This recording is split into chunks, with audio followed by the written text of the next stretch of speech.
y salí por primera vez en una revista, para mí fue tan rewarding que todos esos me vieron en la revista. Ella con los años me empezó a odiar profundamente, cosa que a mí me afectó mucho. ¿Te veía como competencia? Sí.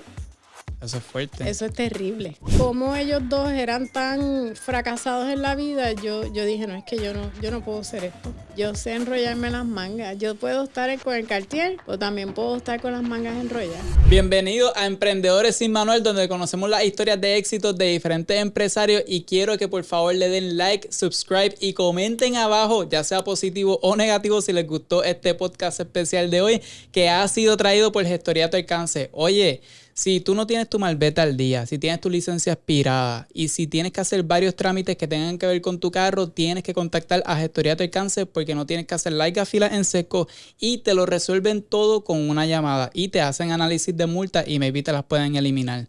Oye, y el podcast de hoy es uno especial porque es traído por Chick-fil-A, y es que hoy voy a entrevistar a mi hermosa madre, una arquitecta que ha cambiado la industria de arquitectura en Puerto Rico porque es de las pocas licenciadas y también es diseñadora de interior.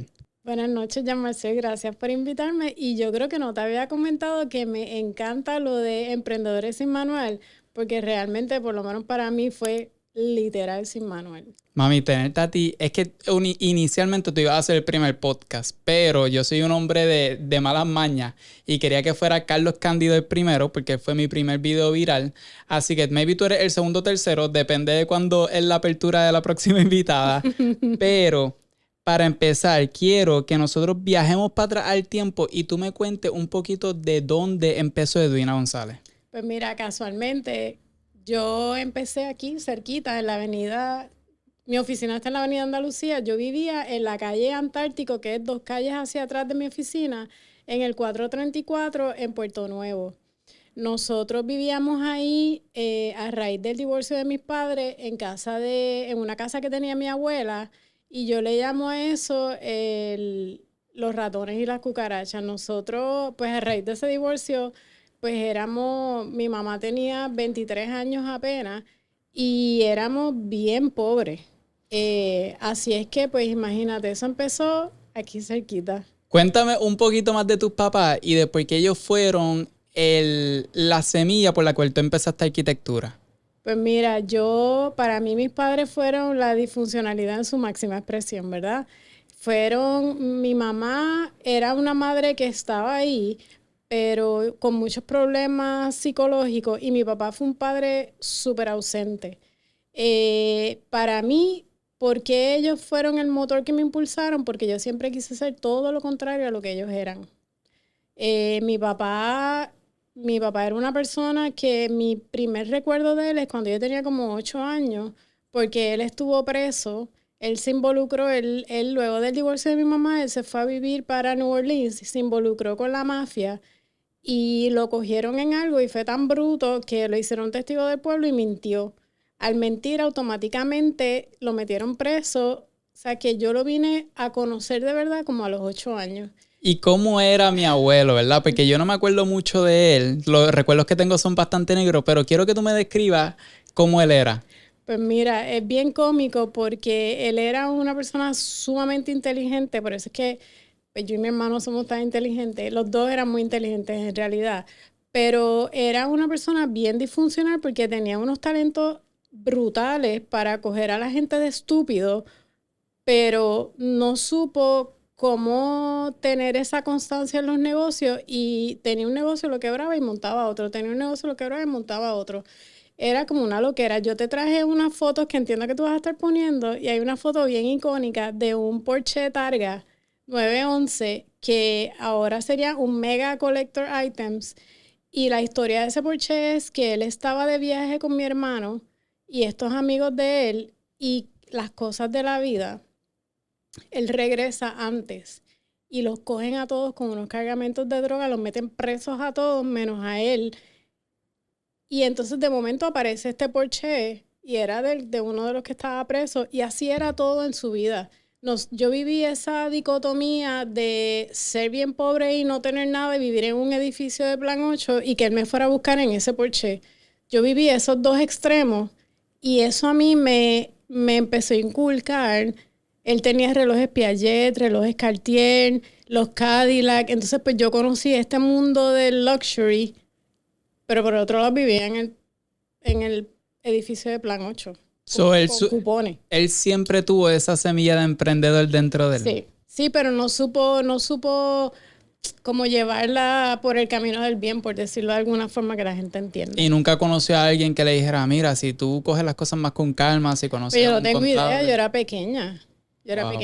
Wow. Una de las historias para mí más icónicas de él, aparte esa del Porsche, es que cuando él regresa de estar preso, él de momento es el dueño de Ron Superior en Mayagüez. Yo era pequeña, o sea, yo no entendía bien. Y claro, con el tiempo entendí que el dueño original se llamaba José González Clemente y mi papá se llamaba José González, pero no Clemente. O sea, que él era tan y tan inteligente que tenía esa capacidad de coger de estúpido a la gente y él se apropió de Ron Superior y nosotros trabajábamos allí empaquetando botellas de ron y todo. Y de momento ya Ron Superior no existe más, entonces tenía una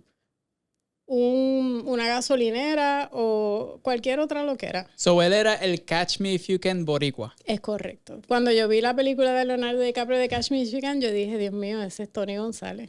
Háblame entonces un poquito de mi abuela, que de ella sí tengo un montón de recuerdos. Pues tu abuela era una mujer brillante, para mí una mujer adelantada a su tiempo, y yo creo que eso le hizo mucho daño y la enajenó de la realidad de la vida. Cuando se casa con mi papá y nos tiene a mí y a mi hermano, pues ella queda divorciada a los 23 años con 2 bebés, pues le salió toda la loquera para afuera. Ella hizo lo mejor que ella pudo, pero se volvió una mujer sumamente violenta, sobre todo conmigo. Ella me ponía a trabajar desde bien niña, yo trabajo desde los 7 años. Y pues yo tuve que bregar con todas esas cosas. Entonces, al ver cómo ellos dos eran tan fracasados en la vida, yo dije, no, es que yo no puedo hacer esto. So, de ahí nace tú querer ser arquitecta, que es una dicotomía con lo que tú eras en ese momento, una persona pobre, una persona sin recursos. Tú dijiste, voy a coger la profesión más chic que existe. No, vas a ver unas fotitos también que yo estoy pintando. Ella en su loquera, ella nos compraba muchas cosas de manualidades y ella era bien talentosa. Nosotros vivíamos en este edificio de Plan 8, pero el apartamento de nosotros era de la decoración de súper avanzada porque eran cosas bien modernas para esa época y para ese demographic que vive en esos sitios, que es gente de los caseríos. Háblame un poquito primero de qué es Plan 8 para todos esos guaynabitos que me siguen. Pues Plan 8 son edificios donde tú pagas renta según tu ingreso. Y hay gente que tiene lo que es renta negativa porque no tienen ingresos, el ingreso es tan bajo que no pagan renta, o sea que el gobierno paga tu renta. Nosotros primero vivíamos aquí en Puerto Nuevo y siempre estábamos enfermos porque esa casa estaba cucarachas y ratones. Entonces ella consigue, cuando teníamos eso coincidió con la llegada de mi papá de la cárcel. Yo me acuerdo que esa era la época que yo tenía como 8 años y entonces nos mudamos a este edificio que era nuevo, pero era de Plan 8, entonces contigo vive gente también del caserío. Mi mamá estudia en el colegio puertorriqueño de niña, una blanquita.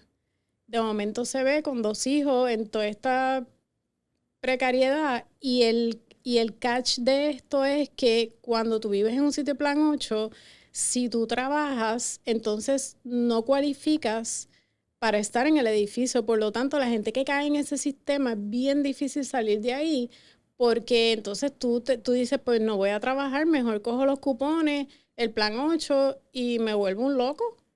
Y sí, eso fue lo que pasó. Ese sistema... Te chupa.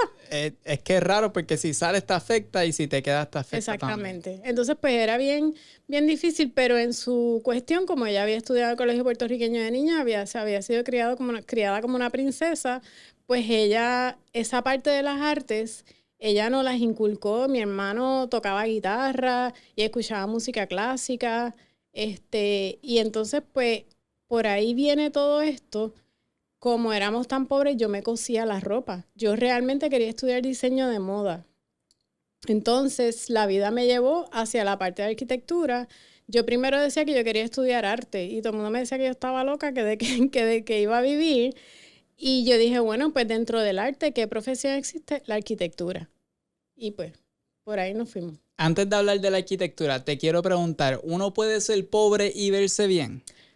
Claro, Carolina Herrera dice que el dinero no te da la clase. Vas a ver también unas fotitos por ahí que estamos nosotros, yo tengo un suit rosado y como mi mamá era tan design porque la criaron como una princesita, ella inculcó eso en mí también. Y mi papá en su loquera andaba con los relojes Piaget y los Cartier y o sea, que ellos los dos eran muy iguales. Tenían esa parte, entonces pues tú decides en la vida si coges la parte positiva de tus padres o la parte negativa. Yo decidí coger toda esa parte positiva y no ser como ellos en sus partes negativas. Oye, yo nunca te he preguntado, ¿verdad? Yo tengo a mi papá con el que me gusta pasar más tiempo, que es mi madre. A mí me encanta estar con mi mamá. Mi papá lo quiero mucho, pero yo soy team mami. Dentro de la loquera de ambos, ¿con quién te gustaba pasar más el tiempo? Con mi papá, porque aunque me dejaba tirar en todas las esquinas, él no me daba. Y mi mamá me daba unas pelas. Sí, es Sí, fuerte. mi mamá me daba unas pelas grandes. Ok, entonces, después de que te metían en esa bofetada, ¿cómo tú llegas a decir, quiero estudiar arquitectura? Háblame un poquito de dónde tú te vas encarrilando. Sí, pues mira, pues nada, yo estudié en escuela pública toda mi vida y el high school lo hice en University Gardens, que es una escuela de ciencias y matemáticas, y entonces tenía un programa de dibujo técnico. Pues yo me voy a coger clases de dibujo técnico porque ahí es cuando en high school es que realmente yo despierto y digo, si yo no estudio, yo voy a ser pobre toda mi vida. Y me fui a coger estas clases y pues me gradué de high school, entro a la UPR, cojo unos exámenes de aptitud y en esos exámenes sale que tengo que estudiar arquitectura, solicito a la escuela de arquitectura y no me aceptan. Me voy a coger unas clases de escultura y cuando estoy en esas clases de escultura, esta muchacha que estaba al lado mío, que era bien buena gente, me dice, aquí estás entrevistando de una escuela. Y a lo mejor si tú vas, te cogen una escuela en Miami. Y yo, ok. Pues claro está, mi madre no quiso ir conmigo. Y mi papá, con las muelas de atrás fue, porque decía, es que si yo voy sola no me van a coger en serio. Y él fue con la ropa más andrajosa que encontró. Me acuerdo como si fuera hoy que tenía un parcho en el pantalón, como de Mickey Mouse o algo así, una cosa que yo decía, Dios mío, este hombre tiene ese closet reventado de ropa y gracias por escoger el mango con el parcho. Cuando voy y le enseño todo lo que tengo a la señora, ella me dice, yo no te veo en fashion design, yo te veo en interior design. Ya yo había tratado de entrar en la escuela de arquitectura porque es la profesión o sea, es una profesión artística. Y yo dije, bueno, pues esta es la que es, vamos para interior design, me aceptan en la escuela y con mi inglés de escuela pública arranco para Miami. Pero antes de que arrancaras para Miami, ¿dónde tú trabajabas para ganarte esos pesitos y empezar a embolsillártelo? Pues mira, yo trabajo desde los 7 años, ¿verdad? Y yo vendía postales de Navidad, yo vendía bizcochitos, mi mamá cocinaba brutal, entonces ella hacía los cupcakes y yo los vendía. Con los chavos de Plan 8 y el gobierno. Con el revolú, ajá. Entonces, ella vendía Amway y yo hacía las demostraciones de los productos. O sea que desde pequeña, a los 13 años, yo trabajé en Plaza en una tienda que se llamaba Regalos Tony. Y a los 16, 17 años empiezo a trabajar en González Padín de cajera rotativa. Antes de eso trabajé en Amigo de cajera también. En Padín es que estuve más tiempo porque era el horario más flexible y entonces trabajaba de cajera rotativa. ¿Y es verdad que cuando tú trabajabas en González Padín, tú atendiste a Luis Miguel? Yo atendí a Luis Miguel en la caja de los zapatos cuando él estaba en la época de cuando calienta el sol y todas esas mujeres en esa tienda estaban que no cabían y él fue a la caja, súper buena gente y pagó todo súper bien. Yo estaba como impresionada y súper. Eso no era tan bicho como lo pintan en la serie. No. En González Padín yo lo atendí a él, a Ricky Martin y a unos cuantos artistas. Y los menos pendejos fueron él y Ricky Martin, increíblemente, que eran los más famosos. ¿Y quién era más guapo? ¿Ricky Martin antes de salir del closet o Luis Miguel? En ese momento histórico, Luis Miguel. Me gusta. Ok, entonces de ahí ganas tus pesitos y te vas para Miami. Ok. Yo trabajaba en González Padín, entonces yo tenía acumuladas mis vacaciones. Yo tenía un Volkswagen 1968 amarillo como el del video de Ricardo Arjona, pero estaba bien chavado. Yo vendo mi Volky y con el dinero que tenía de las vacaciones, mi abuela, que era la única que me apoyaba en todo, ella me pagó el primer semestre del dorm de la escuela. Y con el dinero que yo tenía, yo metí literalmente todo lo que yo tenía en la maleta y me fui a Miami, sola, con mi inglés de escuela pública y cable TV. Oye, y si quieren ver una foto, aquí la pueden ver porque mi mamá escaneó cada foto de su situación. ¿Cómo fue estudiar en Miami ya habiendo estudiado en Puerto Rico un semestre? No, yo había estudiado en Puerto Rico 2 años. Ok. 2 años en Puerto Rico, arranco para Miami. Fue horrible. Horrible en el sentido de que yo estaba sola. Para mí ver a todo el mundo, tú estudiaste afuera, yo te llevé. Ver a todo el mundo con los papás comprando todo, yo no podía comprar nada porque no tenía dinero y yo fui sola. O sea, literalmente yo me sentía como un perro sato en medio de la avenida y los carros pasando. Sí, ¿verdad? Tú me acabas de abrir esa perspectiva porque a mí se me olvida que yo estudié allá afuera también. Y ese primer día uno está embarrado de caca. Yo me acuerdo que yo estaba contigo y dije, diablo, mi mamá es fuerte de carácter, espero que no le baje pesado a mi roommate. Y toda esa situación es bien incómoda y pasarlo solo tiene que ser bien difícil también. Nosotros éramos 5 mujeres en un apartamento, van a ver las fotos también. Y era un poco deprimente looking, como están viendo. Pero yo llegué con el ánimo de que yo tengo que matarla aquí porque yo dije, esta es mi oportunidad de yo echar para adelante en la vida. Tu abuela me insultó cuando yo me fui a ir, me dijo que para qué yo quería estudiar. O sea, mis papás eran personas bien, bien brillantes para unas cosas y bien atrasados en otras. Pero ¿tú no crees que ese maybe es el reflejo de ella diciendo, diablo, mi hija va a ser alguien en la vida? Sí. Y yo no fui. Terrible. Sí, ella con los años me empezó a odiar profundamente, cosa que a mí me afectó mucho. Te veía como competencia. Sí. Eso es fuerte. Eso es terrible. ¿Y cómo te fue en Miami? ¿Te fue bien? ¿Te fue mal? Espectacular. Espectacular porque yo era la más estofona. Como era la única oportunidad que yo tenía a mí, yo era mayor que todo. Yo siempre he sido como que la mayor. En ese momento yo tenía 20 años y las que estaban conmigo venían de high school. O sea, que eran bien inmaduras. Yo decía, esto es do or die. O sea, que yo no tenía break. Yo tenía que sacar todas high. Yo tenía que poder entrar en la escuela de arquitectura. Así es que yo lo que hacía era estudiar. Y como no sabía inglés, yo tenía que estudiar el triple que todo el mundo para poder sacar A. Y una vez cuando tú decides, ok, pues me quedo en Estados Unidos, ¿por qué regresaba a Puerto Rico? Cuando yo regreso, ya yo era novia de tu papá. Ya había conocido a tu papá hace un año antes. Ya yo le había dicho, yo me voy a estudiar a Estados Unidos. O sea, no te envuelvas conmigo que yo me voy. Y cuando regreso esas navidades, yo no tenía ni un centavo. Y le dije a tu papá, no puedo regresar porque no tengo dinero. O sea que hasta aquí llegó mi vida en Miami. Y hay que dársela, que siendo novio mío, me dijo, no te preocupes, yo te voy a enviar dinero todos los meses. Y porque tu papá me envió dinero todos los meses fue que yo pude terminar allá en Miami. Sí, mi papá siempre ha sido irónicamente súper pro estudio, aunque él no terminó la universidad. Así mismo es. Y él no se lo dice a nadie. Pero por eso mismo yo creo que... Ese complejo de él fue positivo. El mismo complejo que tu mamá tenía contigo fue negativo. El complejo de él no terminar la universidad, él quiere que todo el mundo lo terminara. Exacto. Tu papá es una persona que él quiere que la gente eche para adelante. Lo que pasa es que a veces él no puede, pues, tú sabes, comunicarse muy bien. Entonces, mi papi se vuelve tu banco popular. Es correcto. Y ATH. Y logras terminar la universidad. ¿Qué pasa luego? Pues mira, fue bien interesante porque mis años en Miami fueron formativos, ¿verdad?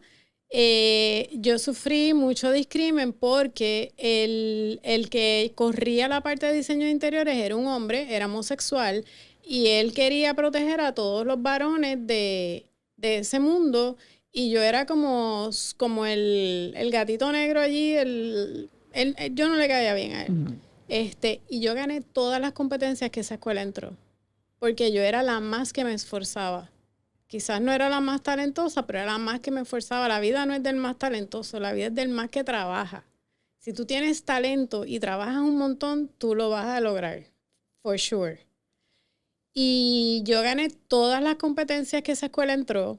En esas competencias de esa escuela les pagan dinero. Cuando fue la graduación, que me iban a entregar todos los premios, el dean de la escuela me dice, ¿quién viene de tu casa? Yo le dije, nadie, nosotros no tenemos dinero. Y él me dijo, no, eso no es posible. Que yo tampoco era la preferida de él, porque allí todos eran homosexuales. Y él me dijo, no. Entonces me dijo, yo debía un montón de dinero en la escuela, sobre todo en materiales, porque yo todo lo cogía fiado en la librería. Y él me dijo, fírmame este cheque, quédate con este otro cheque y que tu mamá venga a la graduación. Y así lo hicimos. Yo le firmé el cheque y entonces le compré el pasaje a abuela Windy para que fuera a la graduación. Y cuando ella fue y vio las condiciones en las que yo vivía y el trabajo que yo pasaba, pues quizás ella entendió algo y tuvimos nuestros momentos sweet. Pero pues fue bien difícil. Y yo estaba embarazada ya de tu hermano. En algún momento, ¿verdad? Hablas de esos momentos sweets con tu mami. ¿En algún momento tú tuviste el pensamiento contra la relación con mi mamá puede dar un 360? Oyes, hasta el último momento, porque cuando yo me divorcié de tu papá, que él se quedó con la casa donde ella vivía y él decidió venderla, yo tuve que mudarla. Hasta en ese último momento yo pensé que podía haber un 360 y no fue así. ¿Y qué te hace no perder la esperanza después de tantos años? ¿La esperanza de qué? De que tu mamá puede cambiar un comportamiento No, es y que un ella patrón. nunca cambió. Ella nunca cambió. Al final yo tuve que aceptar que ella me odiaba profundamente. Y con todo eso, tú eras la que la mantenía en toda la familia. Yo la mantuve toda la vida. Wow. Ok, te gradúas, logras saldar tus deudas y todos los libros que tú tenías fiados. Cuando regresas a Puerto Rico, ¿qué pasa con tu vida? Pues entonces cuando regreso a Puerto Rico me caso con tu papá porque ya yo estaba encinta de tu hermano. ¿Pero te casas porque lo quieres o te sentías obligada? Nosotros nos casamos en febrero y nosotros ya nos íbamos a casar. Nosotros nos íbamos a casar en agosto. Simplemente se adelantó pues porque cedí un día y salí preña. Ok. Así es que nada, nos casamos por la iglesia. Yo vuelvo a solicitar a la escuela de arquitectura. Voy a la entrevista con la barriga. No me aceptan en la escuela. Ahí yo fui y yo hice un fostro que yo no te puedo explicar. Yo formé un revolú y les dije hasta del mal que iban a morir porque claramente no me estaban cogiendo porque yo estaba embarazada. Así es que pues me fui a coger clases de historia del arte y de otras cosas porque decía, si yo paro de estudiar no voy a regresar. Si paro, no regreso. Y entonces volví a solicitar por tercera vez a la escuela de arquitectura sin la barriga y ese año me aceptaron. ¿Cuántos años tú tenías cuando tú entraste a la escuela de arquitectura? 22 años. Una vez que entras a la escuela de arquitectura, ¿cuánto tiempo te toma graduarte y licenciarte? Porque toda mi vida mi mamá ha dicho, hay dos tipos de arquitectos, el que tiene licencia y el que no tiene licencia. Es correcto. Pues mira, yo entro a la escuela de arquitectura con 22 años, como te digo, siempre he sido la más vieja, porque todo el mundo que estaba conmigo había entrado de high school. Yo entro a la escuela de arquitectura y cuando me voy a graduar de bachillerato, 5 años después, porque en vez de 4 me tardé 5, porque hubo un año que tuve que parar diseño porque me estaba volviendo loca, que tenía a tu hermano, salgo en cinta tuyo. Cada vez que me iba a graduar estaba preñada. Y yo dije, no voy a estudiar más nada después de esto porque voy a preñarme otra vez. Así es que entro a la maestría y en vez de 2 años me tardé 3 porque los tenía los dos. O sea que me tardé 8 años estudiando arquitectura, más 4, o sea, 2 en la UP, 2 en Miami. Yo me gradué de arquitectura a los 30 años. ¿Y cómo fue eso? Porque, ¿verdad? Vivimos en un mundo lleno de presión de grupo. Aquí, si tus amigos se gradúan primero que tú eres un maldito perdedor en los ojos de ellos. Correcto. ¿Cómo tú ibas luchando? Porque tuviste varios amigos que se graduaron primero que tú. No, es que tú no tienes idea. Tu papá es mayor que yo. Por lo tanto, todas las amistades de él era un bullying constante. ¿Cuándo te vas a graduar? ¿Cuándo te vas a graduar? Y yo les decía, no te preocupes. Cuando yo me gradúe, yo te voy a avisar. Cuando yo me gradué y empecé a trabajar y salí por primera vez en una revista, para mí fue tan rewarding que todos esos pendejos me vieran en la revista. Porque, Dios mío, qué bullying más terrible. O sea, tenemos que dejar que cada cual haga las cosas en su paso. Sí, todo el mundo tiene su proceso. Es correcto. Oye, y entonces te gradúas de la universidad. ¿Cuándo tú sacas la famosa licencia? Que esto es El un cuco. arquitecto, ajá, esto es el Holy Grail. El cuco, ajá. Pues mira, yo primero como me gradué primero de diseño de interiores, en ese interín que estaba estudiando arquitectura, también yo saco la licencia de interiores. Y cuando yo cojo la licencia de interiores, había que coger 3 exámenes. Era uno teórico, uno para ser decorador y otro para ser diseñador de interiores. Cuando yo paso el teórico y el de decorador, yo decía, te ponchaban la tarjeta en los dos, decorador o diseñador. Yo decía, yo no voy a ser decoradora. Yo quiero ser diseñadora. Pues cogí el tercer examen. Todo eso mientras estaba en la escuela de arquitectura. O sea que súmale eso también. Yo no sabía que tú tenías que ser, eso era licenciado también, el diseño Sí. interior. Sí, Y hoy día están con ChatGPT al garete. es correcto. Ahora vamos a hablar de eso. Entonces, pues cuando me gradué de arquitectura, todavía tienes que trabajar 2 años con alguien y yo dije, yo hablé con un profesor y el profesor me firmó los papeles. Yo tenía una socia en ese momento y le dije, tienes que firmar los de la socia también. Y nos firmó los papeles y no empezamos el proceso de la reválida ahí. Como tú sabes, con esa socia, antes de yo graduarme, ya a mí me estaban llamando para hacer trabajo, por eso es que yo nunca he trabajado con nadie. Y yo empiezo a hacer trabajo con la licenciada de diseñadora, pero yo le decía a la gente, yo no tengo la de arquitectura, no me importa, yo quiero que seas tú, yo quiero que seas tú, yo quiero que seas tú. La gente ve el talento que uno tiene. Y aquí tienen que transportarse 30 años atrás. Aquí no había nada. No existía el internet. No existían los celulares como ahora. Pues mi socia me dice, van a ver unas fotitos por ahí. ¿Por qué no ponemos una tienda? Y a mí que no me tienes que decir nada, salimos corriendo y nos fuimos a Europa. Y yo no te puedo explicar cómo a mí se me abrió el entendimiento en el mundo del diseño. Ya yo había ido a Europa con tu papá, pero viajar, por eso es que ustedes han viajado tanto, porque para mí viajar te abre un mundo. Y nosotras montamos una tienda, Algarete Production, sin manual. Y entonces éramos bien exitosas, estábamos haciendo un montón de trabajo de arquitectura y dijimos, pues vamos a traer muebles también. Inicialmente yo siempre pensé que fue una tienda de muebles. Inicialmente era una tienda de accesorios. servicios. No, era una tienda de accesorios y cosas para el hogar pequeña. Okay. Pero que como tuvimos tanto éxito, pues por comelonas, dijimos, pues vamos a traer muebles. Y nos fuimos para España y nos fuimos para todos lados y trajimos un montón de cosas porque aquí no había nada. ¿Qué pasa? Eso hay que trabajar un montón, tú muy bien lo sabes. Todo lo que hay que trabajar. ¿Cómo tú financiaste todos estos muebles que cuestan? Hipotecamos las casas. Hipotecamos la casa de tu papá y mía y la casa de los papás de ella. Y con el préstamo que cogimos, pues hicimos todo este revolú, pero había que trabajar un montón. Entonces, como tu papá era mayor que yo, trabajaba, pues teníamos estas conexiones, yo conseguí contratos buenos, todo, pero todo lo hacía yo. Y a mí se me empieza a caer el pelo del estrés que yo tenía, pero yo tenía a ustedes, casada, la tienda, las construcciones y nos habíamos mudado, yo estaba haciendo un montón de proyectos, era un estrés, era demasiado estrés. Y yo veía que ella como que no, ¿sabes? No estaba a la par y me siento con ella y le digo, mira, pero es que, ¿sabes?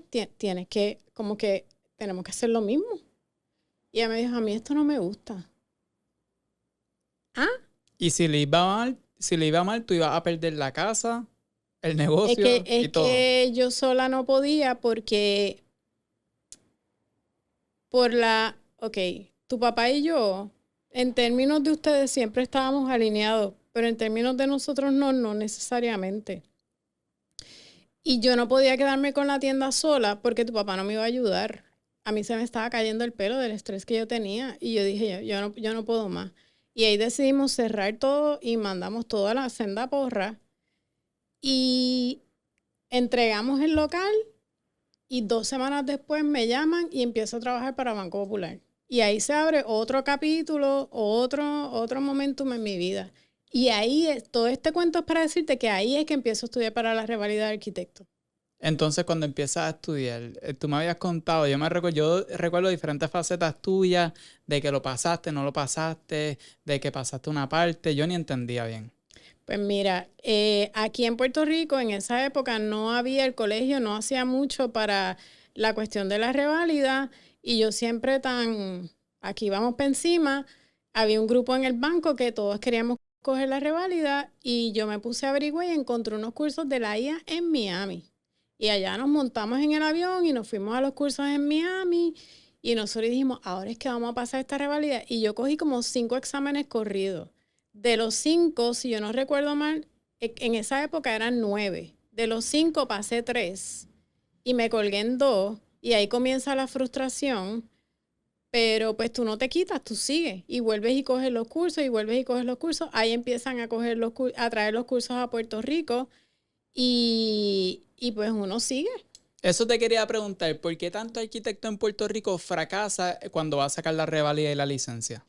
Porque la realidad es que nosotros estamos regidos por la reválida de Estados Unidos. El método constructivo de allá es completamente distinto al método de aquí, por lo tanto, lo que tú estudias en la universidad no sirve. Tú tienes que volver a estudiar para esa reválida, ¿entiendes? Entonces es otra universidad completamente. Aparte de que tienes que tener test-taking skills. O sea, tú tienes que saber coger pruebas. No es simplemente tener el material aquí porque las preguntas te cogen de tonto. O sea, yo desarrollé un método para yo decir, ok, ¿dónde es que tú me estás cogiendo de pendejo en esta pregunta? Ah, pues esta es la contestación. So, no es ser inteligente nada más, No. uno tiene que aprender también a coger exámenes. Sí, tienes que ser clever, sí. Wow. Entonces, ¿cuándo fue que tú sacas esta famosa licencia y dejas a Popular y empiezas a emprender nuevamente en los negocios privados? Cuando yo me doy cuenta que está cambiando la administración de Banco Popular, yo compro la oficina aquí en la Andalucía y para mí comprar esa oficina fue bien emotivo porque fue regresar a Puerto Nuevo en otros términos. No a las cucarachas y ratones, sino a mi oficina de arquitectura y diseño de interiores. Compro la oficina y ahí es que digo, tengo que terminar estos exámenes. Y literalmente me encierro por 2 años. Yo no sé si tú te acuerdas de esto, que ustedes se iban con tu papá y yo me quedaba estudiando y literalmente por 2 años yo todos los weekends yo trabajaba toda la semana y todos los weekends me estofoneaba cogiendo esos exámenes. ¿Tú crees que uno nace siendo emprendedor o uno se va desarrollando en el camino? Definitivamente uno nace siendo emprendedor porque desde los 7 años vendiendo bizcochitos y no, tú naces emprendedor. O sea, tú sabes, tú vendías chicles en la escuela y dulces y tú hacías lo que fuera por una peseta. Uno nace emprendedor. So, estas características tú las has demostrado a través de toda tu vida y por eso tú nunca te has quitado. Es correcto. Yo hubo una época que yo vendía cosas en el pulguero de Bayamón con tu abuelo. Por eso era que yo sabía hacer las mesas. ¿Verdad? Mis primeras mesitas, mi mamá me ayudaba porque yo no me atrevía ni a hablarle al cliente, de verdad. Gracias a mi mamá yo no me quité en el proceso y nunca me juzgó cuando empecé, porque yo no sabía que esta historia de ella, yo estoy conociendo a mi madre junto a ustedes. Se decía, diablo, mi mamá se gastó $500,000 en mi universidad de Estados Unidos y está haciendo estas mesitas para 100 pesos al día. Hay que tener visión en mí, porque ni yo la tenía. Es correcto. Ok, mami, ¿cuándo es que tú empiezas a hacer dinero en tu vida ahora con esta licencia? Bueno, no, en realidad yo siempre hice dinero, lo que pasa es que boté mucho dinero. ¿A qué te refieres con eso? En lo de la tienda. En la tienda boté mucho dinero. Después, tú sabes, cuando yo puse cuando yo compré la oficina, yo puse otra tienda de accesorios de mujer y tú sabes que se robaron todo. Entonces, ¿cuándo es que tú dices, ya estoy teniendo un boom? Ya tú eres mayor de edad, para mí 35 años para arriba eres mayor de edad, ya tú eres mayor de edad. ¿Cuándo tú empiezas a tener un boom en trabajo y generar ingresos y tener una vida más estable? Yo siempre tuve el boom. Cuando yo pude generar ingresos, cuando yo salí de la universidad de ustedes dos, o sea, es que todo yo me lo gastaba en ustedes, ¿o tú piensas que las motoras no costaban dinero? So, fue de vieja que tú tuviste estabilidad financiera. Sí. Oye, pero toda mi vida yo siempre he tenido una perspectiva, ahora sé que es errónea, de que mi mamá es millonaria. Yo siempre pensé que mi mamá es millonaria porque tú andabas en la guagua de $100,000 Range Rover. Mi mamá nunca tuvo un carro malo. Mi papá tenía los carros más mierdas que tú te puedes imaginar. Y qué dicotomía, porque él sí tenía mucho dinero. Y tú siempre tenías los carros más lujosos. Y pues ahora resulta que no tenías tanto dinero como yo pensaba. Bueno, no era que no tenía el dinero, era que primero yo mantenía a abuela Windy. Segundo, las universidades, tu hermano es mayor que tú, o sea, las dos universidades, las motoras, el hobby de las motoras, tener cuatro motoritas cuesta. Las clases, todo eso y todos los viajes que nosotros hemos vivido la vida. ¿O no? So, ¿tú crees que es mejor vivirla a través de viajes que tenerlo en un banco? Tienes que tener un balance. Nosotros siempre vivíamos por debajo de, pero realmente es bien irónico porque a raíz de mi divorcio hace casi 11 años, ahí es que realmente es bien loco cómo yo logré, o la vida me ayudó, a tener más estabilidad financiera. Hay algo y que yo quisiera aquí contar medio selfish, pero cuando tú me contaste el divorcio, yo me acuerdo que yo lloré como un loco. Pero yo lloré, mi mamá no sabe esto, pero la verdadera intención por la que yo lloré, yo decía, Dios mío, yo voy a ser pobre. Es que yo estoy bien clara que lo único que a ti te preocupaba era perder tu black. Yo decía, yo voy a ser pobre, mi hermano logró vivir allá afuera, voy a tener que endeudarme en un préstamo estudiando algo que yo sé que no voy a terminar estudiando porque yo en la universidad yo sabía que yo era un morón. Yo tenía todas para ustedes porque yo sabía, como tú sabes, uno es inteligente para algunas cosas y yo sabía coger exámenes. So, copiarme era el mejor, pero yo me gradué sabiendo cero finanzas. Y yo decía, Dios mío, mis papás se van a divorciar y mi pesadilla va a empezar. No, pero yo te prometí que eso no iba a ocurrir. O Y sea, echaste yo no sé cómo yo lo hice, pero yo lo hice. So, después tú regresaste a Popular y tuviste un boom brutal. Sí. ¿Qué tú hacías ahí? Pues yo era arquitecto para ellos, de interiores. Lo que pasa es que yo soy excelente en lo que yo hago. Tarea que me daban, tarea que yo hacía 5 estrellas. O sea, todo es excelente, ni cero quejas. Pues me empezaron a dar las cosas más difíciles, los proyectos de Richard y cosas bien retantes. Aparte de eso, yo hacía un programa que ellos tenían de servicio que nadie quería hacer y pues yo era súper efectiva. ¿Quién es Richard para la gente que no sabe? A Richard Carrión. O sea, me daban los proyectos especiales de él porque eran los proyectos donde no la podías cagar. Tú llegaste a trabajar de la mano con el presidente Popular. Sí. Yo hice las interiores de la fundación, yo hice la escuela Montessori para los empleados, la clínica de empleados, yo mudé a Telebanco, que es el call center más grande de Puerto Rico, yo empecé a hacer el proyecto de Popular Auto, yo hice muchos proyectos para el banco. ¿Y cómo tú cobrabas eso? ¿Eso era por hora o un porcentaje de lo que tú diseñaras adentro? Dependiendo del trabajo que era, había de todo, por hora, por ciento, por tarea, de todo. ¿Y cuál era el más lucrativo? Los proyectos grandes. Ok. Mami, te tengo que preguntar. Hay un arquitecto que está rompiendo las redes sociales y está llevando la arquitectura a otro nivel y haciéndola más digestible para esta sociedad. ¿Qué tú piensas de Regner Ramos? Pues a mí me encanta los clips que él hace cuando él se va y dice, vamos a ver las casas que yo compraría. Pues me parece eso súper efectivo. Acuérdate, yo conozco a Regner antes y después. Y esa transformación que él ha hecho y el que él está hablando de la arquitectura y cómo preservar esas casas que quedan todavía y que, yo compraría a mí me parece fantástico porque está trayendo a la nueva generación un interés por la arquitectura. Él habla de la arquitectura vernácula. O sea, para mí es súper, súper impresionante. So, ¿tú crees que personas como Regner están salvando la arquitectura y que gente se motiva a estudiarla? Sí, tratando de sacar de la cuneta esta profesión. Oye, ¿y tú crees que él causa rabia a otros arquitectos? Porque los arquitectos son personas bien tiquismiquis. Es que él es muy controversial en su proyección. So, ¿tú crees que hay arquitectos que son unos viejos que están mordidos, no saben ni cómo abrir el Instagram? Claro. Me encanta. Ok, mami, te tengo que hacer la pregunta fuerte. ¿Cuándo tú supiste que era el tiempo correcto de que tú te tenías que divorciar? Cuando yo era totalmente infeliz. ¿Y cómo tú lograste divorciarte? Tú no tenías mamá, no tenías papá, no hablas con tu hermano, tu hermana se suicidó. ¿Cómo tú dices, sabes, la única persona familiar era mi papá? So, tú tuviste los Fue cojones. horrible. Fue realmente horrible.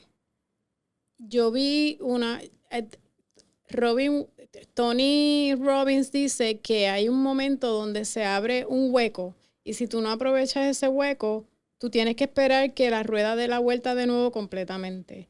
Y ese hueco yo lo había dejado pasar ya una vez, porque no me había atrevido. Cuando yo vi ese hueco, cuando dio la vuelta de nuevo y yo vi el hueco, yo dije, te tienes que tirar. Y por eso te digo que es bien loco como la vida, si tú te tiras, te ayuda, porque increíblemente, después del divorcio, yo estoy más estable económicamente que cuando estaba casada con tu papá.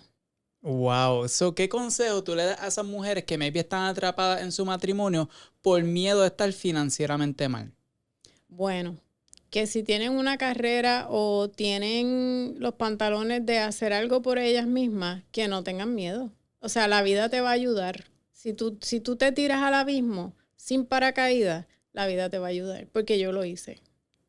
Oye, mami, este podcast está auspiciado por Gestoriato del Cáncer y ella te pregunta, ¿tú cambiarías algo de toda tu historia? No, porque no sería yo. O sea, uno dice siempre, no, no, no, no, pero la realidad es que después que yo he hecho mucho trabajo, ¿verdad? Con la psicóloga y con hipnosis, un montón de, o sea, yo he trabajado un montón en mi psiqui y ahora que yo me siento tan tranquila, yo miro para atrás y yo digo, es que si yo no hubiese tenido esos padres y yo no hubiese tenido toda la disfuncionalidad y la loquera y todo, pues yo no sería la persona que soy hoy. So, ¿tú crees que haber tenido unos padres tan malos como los que tuviste es lo que te hace tan excelente madre con nosotros? For sure, claro, porque yo quise ser todo lo que ellos no fueron. Todo lo que ellos, o sea, antes de yo meterle una pescosa a ustedes, por eso existía Mayra. Y tú sabes que en casa yo decía, aquí puede faltar lo que sea, pero el dinero de Mayra tiene que aparecer, porque yo sabía que yo no tenía ni el tiempo ni la paciencia de sentarme a hacer las asignaciones con ustedes. Y ahí era cuando mi mamá nos metía las palizas más grandes. Oye, mi mamá, ustedes no lo saben, pero mi mamá tenía una persona que me buscaba a la escuela, estudiaba conmigo, yo era chofer, nani, de De todo. todo. Yo vivía una vida, ahora viendo para atrás, yo vivía una vida tan privilegiada y maybe ustedes están apretados semana tras semana, No, no estábamos apretados. pero nunca me faltó nada y yo me sentía como un rey toda mi niñez. Yo me acuerdo que a mí me hacía un bullying brutal y yo decía, yo sabía de pequeño, nunca lo cogí personal porque yo decía, a ellos les afecta que yo tengo a alguien que me busca, estudia conmigo porque soy una normal y me gustaba. No, nunca lo cogí personal porque sabía que estaba en una posición de privilegio. Yo quise darles a ustedes lo que yo no tuve. Yo creo que hay que tener un balance con el dinero, pero el dinero es un medio, no es un fin. Y si tú por estar ahorrando vives una vida miserable, ese dinero no te va a servir para nada. El dinero es para usarse, por eso viajábamos tanto y hacíamos lo que nos daba la gana. Nosotros nos dimos la vida, la vida. Y que entonces, si tuviste una vida tan pobre y esto te hizo tan exitosa, ¿cómo tú evitas entonces darme el mundo a mí y yo salir siendo un spoiled brat y maybe no era nadie en la vida? ¿Cómo tú balanceas eso? Es que tú sabías que tú sabes lo estricta que yo era. O sea, ustedes tenían ciertos privilegios, o sea, viajábamos, hacíamos cosas, pero tú sabes lo estricta que yo era. ¿Qué consejo tú le das a esta nueva generación que quiere estudiar arquitectura y diseño de interiores y sienten que ya ChatGPT puede hacer todo su trabajo? Que están bien equivocados. Yo creo que yo no uso ChatGPT. Yo pienso que esto tiene que ser una vocación. Yo no pienso retirarme nunca. Tú te tienes que hacer una pregunta. Si tú te ganas la lotería, ¿tú dejarías de trabajar? Y ahí es que tú sabes si tú estás trabajando por necesidad o por pasión. Y yo en verdad no tendría que trabajar tanto como trabajo, pero es que a mí me gusta y yo sé lo que yo ayudo a la gente en lo que yo hago. ¿Te ves retirándote? No, ¿Tú crees que si te retiras, te mueres? es que me aburriría un montón. ¿Sabes? Que uno, o sea, no, a mí me encanta lo que yo hago. Y es que la gente me lo dice, la gente me dice, Edwina, es que, ¿sabes? Hay una señora que me dijo, tú estás haciendo el trabajo de Dios. Oye, y quiero que hables un poquito para ir cerrando de cómo tú has hecho un 360 y te has adaptado a las redes sociales. Hubo un momento que yo perdí la esperanza en ti. Yo lo sé. Yo dije, ya mi mamá, la bendición, hasta aquí llegó su carrera. ¿Cómo tú logras reinventarte? Oye, y tienes a esta generación, incluso a mí, yo digo, Dios mío, mi mamá es consistente y buena en esto. Pues mira, lo que pasa es que, pues tú sabes que con todo lo que a mí todo me pasó, fue de Perfect Storm, todo me pasó en el mismo momento y yo sé que tanto tú como tu hermano dijeron, mi mamá se fue, se tostó. Claramente en mi ADN está la tostadera de mi madre y de mi padre, o sea que yo toda la vida he tenido que luchar contra eso. Y cuando tú empiezas con Leak, que te acuerdas que habíamos contratado a las moronas aquellas que nos quedaron súper mal. No digas nombre, por No, favor. yo no voy a decir nombre.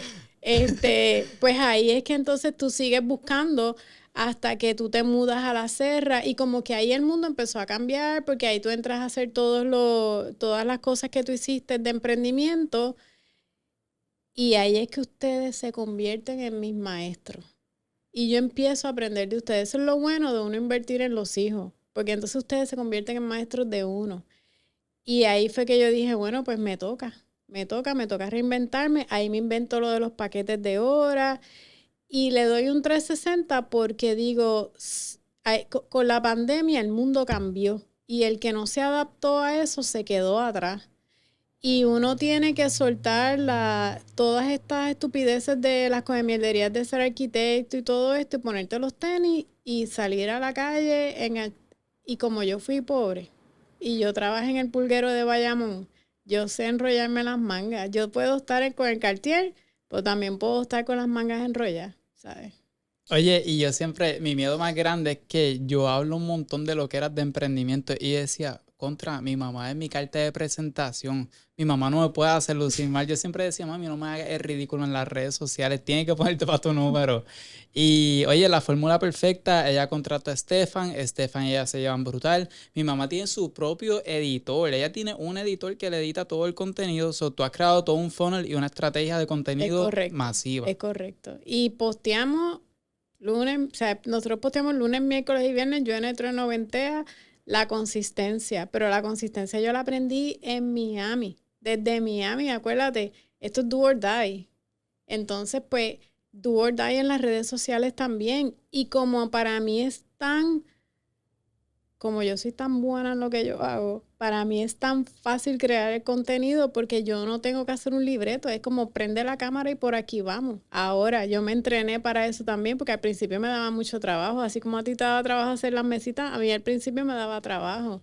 Nadie en la industria quería cooperar conmigo porque nadie en mi industria hacía estos videos, o sea, ya yo llevo muchos años haciendo esto y simplemente es compartir conocimiento. El que no tiene miedo a compartir conocimiento, la pega en las redes sociales.